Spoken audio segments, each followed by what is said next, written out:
Assalamu alaikum warahmatullahi wabarakatuh. Alhamdulillahi rabbil alamin. Wala akibatu lilmuttaqina wala udwana illa ala dhalimin. Ashhadu an la ilaha illa Allah wahdahu la sharika lah. Wa ashhadu anna Muhammadan abduhu wa rasuluh sayyidul khalaiq wal bashar. Allahumma salli wa sallim wa barik ala hadha an-nabil amin wa ala alihi wa ashabihi dhawi shirafil azim. Watukufu wa Kiislam, baada kumshukuru Allah jalla fi'ala na kuzitaka rehma na amani zimwendee Bwana Mtume sallallahu alaihi wasallam, ikiwa bado tunaendelea na silsila ya darasa zetu katika kuelimishana elimu mbalimbali zinazohusu dini yetu ya Kiislamu.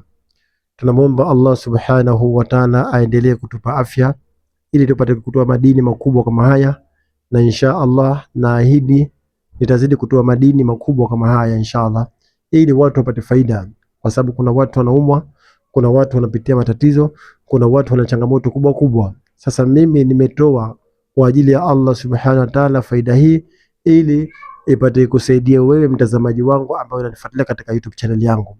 Kwa inshallah na kuomba ukipata klipu hizi basi share katika magrupu, share kwa watu wengine ili na wao wapate faida. Wanapopata faida na wao watakuwa umetoa sadaka. Kwa mimi nakupa klipu hizi zote kwa ajili ya kukupatia faida wewe, na Mwenyezi Mungu akikufanyia wepesi ukitumia hizi tiba ambazo unapewa na dua hizi na adhkari hizi, insha Allah utafanikiwa sana. Kwa leo ninakupa njia rahisi tu ya mtu aliyefungwa kiuchawi. Njia nyingine hii ya mtu aliyefungwa kiuchawi, asema taktubu suratul Bayyina, utaiandika suratul Bayyina. Suratul Bayyina ni sura gani? Lam yakunil ladhina kafaru min ahli alkitabi wal mushrikin. Hiyo ndiyo inaitwa suratul Bayyina.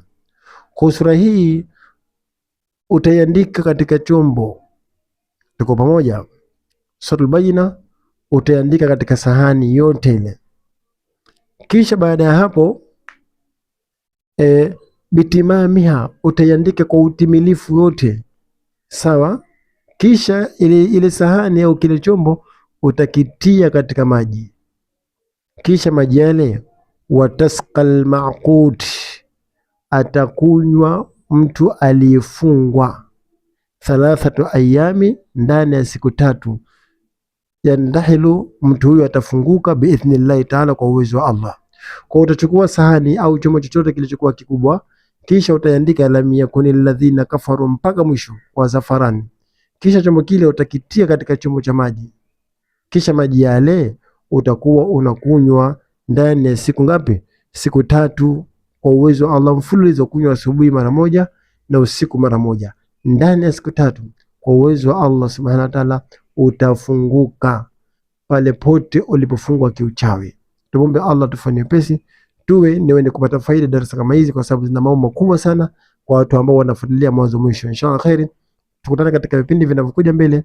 Wassalamu alaikum wa rahmatullahi wa barakatuh.